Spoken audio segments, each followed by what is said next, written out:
Forward, section 4 again most important and interesting.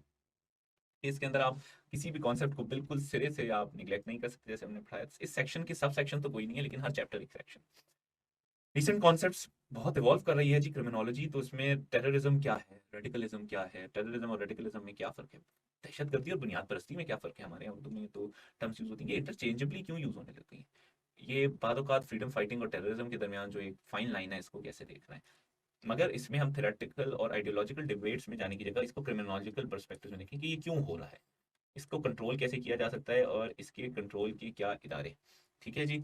Media का role crime reporting में क्या होता है, क्राइम कंट्रोल में क्या होता है, या फिर क्राइम परपेट्रेशन में क्या होता है, प्रोपेगेशन ऑफ क्रिमिनल बिहेवियर्स भी तो में भी तो बातों का हम मीडिया की बात करते हैं। हर थोड़े दिन बाद भी वो पबजी का जिक्र आ जाता है, हर थोड़े दिन बाद हम देखते हैं कि उसने कोई ऐसा क्राइम कंट्रोल का प्रोग्राम टीवी पे देखा और उसके बाद जो है वो उस बंदे को ये ख्याल आ गया कि भाई ये वारदात तो ऐसे करनी है। कोई देखे ना देखे, शबीर तो देखेगा, मैं शबीर नहीं देख के तो नहीं कुछ कर लिया, समथिंग अराउंड इट।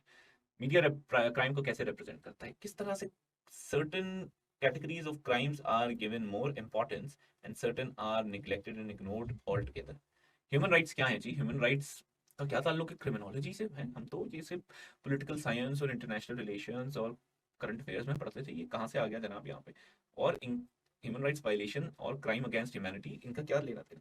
एक बात याद रखिएगा, it is going to be an entirely different pursuit as compared to political science or international relations, more international relations और current affairs। इधर हम इनकी फिलोसॉफिकल बेसिस पे बात करने की जगह इनकी क्रिमिनल टेंडेंसीज पे बात करें। एनजीओज का क्या किरदार है क्राइम ह्यूमन राइट्स वायलेशंस को रोकने में, एनजीओज का क्या किरदार है जस्टिस डिस्पेंसेशन के अंदर, modern law enforcement and crime prevention. जनाब कम्युनिटी पुलिसिंग की बड़ी बात होती है, पब्लिक प्राइवेट पार्टनरशिप की बहुत बात होती है। पब्लिक प्राइवेट पार्टनरशिप कोई क्राइम कंट्रोल, कोई एंटरप्रेन्योरल वेंचर है क्या, इसका कोई फायदा भी दुनिया में कहीं होता है? ये भी एक लॉफ्टी टर्म है और जिसको हम जरा एंजॉय कर सकें। Is it the new black, is it the new fate, we are going to see modern concepts in crime क्या है, जेंडर और क्राइम का आपस में क्या था, औरतों के साथ क्यों ज्यादा चीजें होती हैं।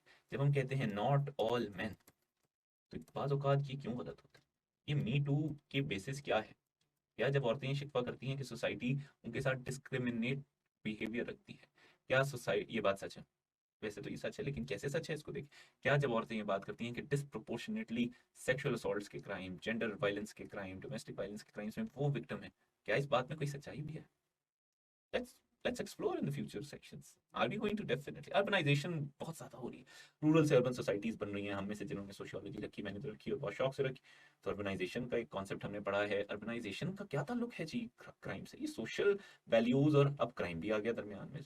अर्बनाइज सोसाइटीज और रूरल सोसाइटीज की वैल्यूज में फर्क है और क्राइम उसकी वजह से ज्यादा हो रहा है। Okay let's see, organise crime, white collar crime, cyber crime, the most important section of section 4 in my opinion. वैसे ही आप देखें हमारे यहाँ एफएटीएफ और मनी लॉन्ड्रिंग और लंदन से वापस बुलवाना, करप्शन, नैब, नैब क्या कर रही है, तो इन तमाम चीज़ों पे फिर हमारे यहाँ चेयरमैन मुख्तलिफ इदारों के वो अपने इदारों की कारकर्दगियाँ बताते हैं, इतना हमने रिकवर किया, किया कैसे किया, क्यों किया, इसका कोई फ़ायदा हो रहा है। पाकिस्तान ट्रांसपेरेंसी इंटरनेशनल की रैंकिंग में मुसलसल नीचे ही आए जा रहा है। हम कब क्राइम को कंट्रोल करें, 14 दर्जे नीचे आ गए, क्या कोई इसका फायदा भी हो रहा है, इसको देखते हैं। फिर जैसे इंटरनेशनल क्राइम कंट्रोल ऑर्गेनाइजेशंस को देखा, पाकिस्तानी क्राइम कंट्रोल ऑर्गेनाइजेशंस क्या कर रही हैं and they are doing a great job. उनकी लीगल बेसिस क्या है, किन लॉज के जरिए वो वजूद में आई, वो कब से वजूद में है, ओरिजिन क्या है, क्या उनकी जुरिस्डिक्शंस आपस में इंटरसेक्ट कर रही हैं, एक दूसरे की इफेक्टिवनेस को खत्म कर रही हैं। ये नैब बन गया जी, नैब के बनने के बाद एंटी करप्शन एनफोर्समेंट भी है सूबों के अंदर। उसके बाद एफआईए और नैब के भी कुछ ना कुछ जुरिस्डिक्शंस आपस में इंटरवीन कर रहे होते हैं एक दूसरे में। एंटी नारकोटिक्स फोर्स क्या है, एंटी नारकोटिक्स फोर्स के सरबराह कौन बनता है, कैसे बनता है। अब तो नारकोटिक्स कंट्रोल भी एक प्रोविंशियल सब्जेक्ट है। फिर एएनएफ क्या कर रही है, कुछ कर रही है। वो एक मीम भी बड़ी फेमस हुई हुई है जिसके अंदर एक बहुत फेमस अदाकार हैं जो सेल्फी बना रहे हैं जबकि बहुत सारे नारकोटिक एलिमेंट को, इंटॉक्सिकेटिंग एलिमेंट्स को, साइकोट्रोपिक एलिमेंट्स को आग लगाई जा रही है। क्या करती है एएनएफ? एएनएफ का बड़ा रोल था उसमें, और उस मीम में एक साइलेंट कैरेक्टर एएनएफ था, तो वो इसका क्या लेना देना भी कोई। How so they are going to be few resources, lectures, definitely they are going to be inshallah quite fruitful, substantially important and reasonably sufficient कि हम प्रिपेयर करें। उसके साथ साथ एक दो बुक्स को हम आपको रेफर करने की कोशिश करेंगे। कोड ऑफ क्रिमिनल प्रोसीजर को पढ़िए, सेलेक्टेड सेगमेंट्स को, let me not intimidate you. Internet से जरूर देखिए, इंटरनेट में बहुत अच्छे अच्छे concept what I used to do कि मैं कोई when I was unable to understand something, and since I kept on doing my job throughout my preparation, so I did not have much time except for 4 5 hours every day at max, and driving in the city that I used to be is quite a heck of a job. So I used to just search, go to YouTube and search some concept, and then used to listen to that video, और थोड़े बहुत उसके 4 5 pointers की notes बना लेता. Notes was something I was not very much in favor of, and have not made notes of most subjects in newspaper. Always I have claimed that I was lucky that I was able to clear CSS, or with so less time available to me, with just enough hard work, I was able to. One thing that maybe was helpful and was instrumental in me having an edge over a lot of other people who've been like preparing for more than 2 3 years, and that is my habit of reading a newspaper. Newspaper have helps us a lot, and you would imagine newspaper, okay ठीक है, IR current affairs के लिए आपको जनाब किया होगा, criminology, तो जनाब जैसे हमने अर्ज की, इस सब्जेक्ट की जो बेसिस है, जो एसेंस है, वो क्या है? Social phenomenon, crime as a social phenomenon. तो न्यूज़पेपर क्या है? न्यूज़पेपर तो है ही सारा कुछ, सोसाइटी के बारे में, माशरे में क्या हो रहा है, कौन से जराइम ज़्यादा हो रहे हैं, कौन से कम हो रहे हैं, क्या एनालिसिस हो रहा है, हमारी पंजाब फोरेंसिक लैब कितना अच्छा काम करे. क्या वजह हुई है कि बलूचिस्तान में कुछ हो रहा है तो वो भी पंजाब फोरेंसिक लैब आ रहा है, वो केपीके में भी एक फोरेंसिक लैब बननी थी, उसके क्या स्टेटस है, क्या कुछ हो रहा है. इस्लामाबाद को भी कुछ करना चाहिए. कराची तो पाकिस्तान का लीडर है हर चीज़ के अंदर, in terms of economy, in terms of even commerce, trade, taxation. तो क्या कराची और सिंध में कुछ ऐसा बना है? कहाँ से पता चलता है? न्यूज़पेपर. न्यूज़पेपर के अंदर बहुत सारे आर्टिकल्स भी आते हैं ऑपेड के अंदर, जो क्राइम पे बात करते हैं, सोशल एस्पेक्ट्स पे बात करते हैं, जस्टिस सिस्टम के ऊपर तनकीद करते हैं, रिफॉर्मेटिव जस्टिस की एडवोकेसी करते हैं. जस्टिस प्रोजेक्ट पाकिस्तान हो गया, इसी तरह से वो लोग भी एक और हैं, उनके जो अहदेदार हैं वो लिखते हैं मुख्तलिफ, उसमें डिजिटल राइट्स, साइबर क्राइम के ऊपर. ये पैका पे बड़ा शोर हो रहा है. कहाँ से पता चलती हैं ये सारी बातें? हमें इंटरनेट से या न्यूज़पेपर से. तो newspaper help me a lot. Juvenile justice system के ऊपर बात करने में बहुत है. विमेन एंड क्राइम के ऊपर मैंने बहुत सीखा. सलेमा जहांगीर की तहरीरें पढ़ी, सारा बिलाल की तहरीरें पढ़ी, उसामा खिलजी की तहरीरें पढ़ी, प्रिजन रिफॉर्म्स पे बातें की. अफजल शिगरी साहब के कॉलम्स बहुत अफेक्टिव होते हैं. खोसा साहब की राइटिंग्स क्या शानदार राइटिंग होती हैं, हमें बड़ा हेल्प करती हैं. उर्दू में चीमा साहब लिखते हैं, तो चीमा साहब जब लिखते हैं तो वो इतना इंसाइटफुल क्यों होता है? क्योंकि वो फील्ड से आए हैं, उनके कदम धरती पे टिके हुए हैं. So learning from the people who are there in the system is much more important and much more beneficial than learning from any professor or any scholar who has not had much of a practical experience. So newspaper is the most important thing for you to develop perspective.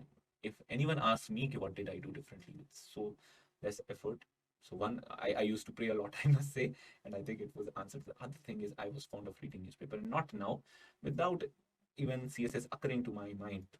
uh, I think I was in 6 7 class, so since then I've been reading a newspaper and it helped me a lot. Okay ji, so few things that you will have to remember. Always try to build a relationship between your theory and the real life scenario. Sexual crimes हो रहे हैं तो क्यों हो रहे हैं? Cyber crimes के पीछे क्या है? हमारी थेरीज क्या है? हर चीज़ का सोशल कंट्रोल और साइबर क्राइम का क्या लेना देना है? जुवेनाइल हमारे जो ये सब कर रहे हैं उनका क्या? Fundamental crime as a social phenomenon को हमेशा आपने मद्देनजर. ये सोशियोलॉजी है, ये फिलोसफी नहीं है, ठीक है ना? ये अखबारी बयानात हैं कि जिसने जो दिल किया. आजकल तो हमारे यहाँ हर टीवी चैनल पे एक बंदा बैठा होता है और एक कॉन्स्पिरेसी थी, लेकिन उन कॉन्स्पिरेसी थेरीज के अंदर पॉजिटिविज्म नहीं है. पॉजिटिविटी नहीं मैं कह रहा, याद रखें, पॉजिटिविज्म. पॉजिटिविटी भी नहीं है कि हमारे यहाँ तो बस होपलेसनेस की बातें और पेसिमिज्म की बातें हैं, लेकिन पॉजिटिविज्म भी नहीं है कि भाई ये जो मैं आपने थेरी बयान की है इसका कोई एम्पिरिकल एविडेंस भी है क्या? कॉज और इफेक्ट के अंदर कोई रिलेशन भी है क्या? कोई कोरिलेशन और कॉजेलिटी की भी कुछ चीज़. थेरीज को हमेशा रेफर करें, बहुत ज़रूरी है. कोई भी concept discuss, even cyber crime में थेरी को रेफर करें. सोशियोलॉजी की कुछ थेरीज को पढ़ें. रॉबर्ट केमर्टन क्या बोलता है, हर चीज़ क्या बोलता है, एडविन सदरलैंड क्या बोलता है, शॉन मैके का क्या कॉन्सेप्ट है. Always refer to theories. Newspaper is a must. So your facilitator, which is myself, is going to talk a lot about newspaper, and this is one thing that our aspirants are not sometimes focusing on. Few quotations. आपको अगर literature पढ़ने का शौक है, even newspaper articles आप पढ़ते हैं, quotations आप वहाँ से थोड़ी सी कोई 5 से 6 आप देखें जो आपको अच्छी लगती हैं. 5 से 6 की जगह आप 8 10 कर लें और उनको रेफर करें जहाँ पे ज़रूरत पड़े. कोटेशन को रेफर करने के चक्कर में अपना आंसर को ना बर्बाद करें. I use very few quotations in any of the subjects I attempted. Alhamdulillah, I was fine. Official reports in stats को देखें, अभी पोस्टल इंस्टीट्यूशंस हमारे पास कैसे हैं, जुवेनाइल करेक्शन के जो इदारे हैं वो कहाँ कहाँ मौजूद हैं, कैपेसिटी क्या है, उनमें कितने लोग हैं, कितने लोगों को सजा हुई है। लॉ को रेफर करें, सीआरपीसी को जैसे हमने पढ़ने की बात की है, तो लॉ का कौन सा सेक्शन है उसको देखें, कौन से सेक्शन के अंदर क्या चीज आ रही है, सेक्शन 154 क्या कहता है। Remember, objective is not to penalise the criminal but to prevent crime. इस पूरे सब्जेक्ट के अंदर दो थीम्स आपने बस समझ ली। Crime is a social phenomenon, इस की गोल्डन रूल को आपने नहीं बोलना, और दूसरा ultimate purpose is correction of criminal and prevention of crime.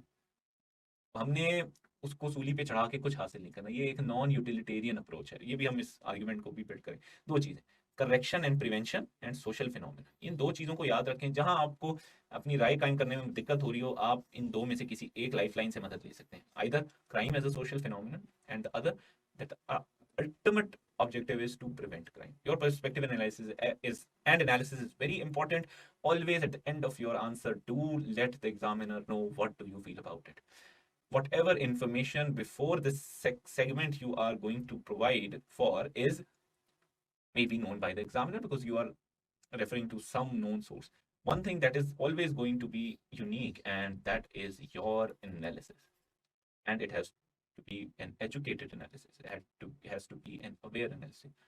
डींगे नहीं मारनी है, इधर उधर की मोटी मोटी कोटेशंस, 2.5 किलो के अंग्रेजी के अल्फाज लिखना जरूरी नहीं है। Your knowledge is important. So one thing, जो कि पर्सनल बातें हमने की, एक न्यूज़पेपर बहुत उससे पढ़ें, अपना एनालिसिस जरूर बयान करें। These are the two thing. Moving forward, we are going to see and explore the various segments, or that's it. I hope you liked it, you get convinced that you should explore the subject. See you in the upcoming sections of this subject. Thank you very much. See you again.